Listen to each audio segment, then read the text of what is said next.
Welcome to the short film from the UK Disability Arts Alliance about the introduction of COVID status certification, or better known as the Vaccination passports.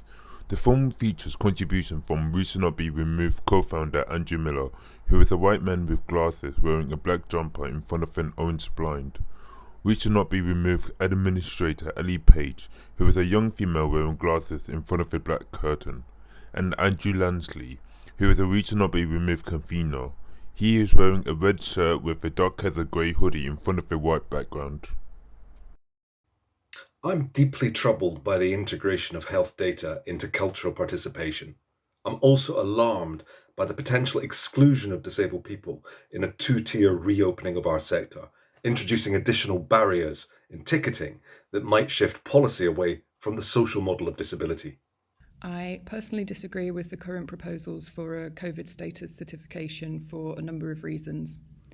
Perhaps the broadest argument against the current proposals, is that they go against every iota of the social model of disability, which disabled activists, charities, politicians, and so many more have fought for in legislation for so many years. I would like to ask the government to make sure that any of these processes would include the 7 inclusive principles from We Shall Not Be Removed. The changes in these processes and the environments they impact for gigs and festivals, for me in particular, could serve to make them less safe. Personally, I cannot see how any COVID status certification system can avoid being discriminatory, excluding, and ableist. Fundamentally, any vaccine passport must be fully inclusive of disabled people, and also it must build back our confidence to return to live events attendance. What's significant also is that there is insufficient evidence of the impact of vaccinations on transmissibility. This is the major indicator of public risk. This lack of data means that vaccination status alone is not a reliable indicator of COVID-19 risk in public settings. The current proposals emphasise the certification status of individuals with regards to their vaccination. It's hard enough to sort of deal with access and provisions in normal, peacetime world. So I'm worried if we're not considering the issues of accessibility and disability when it comes to COVID certification or declaration, that they may be passed over altogether.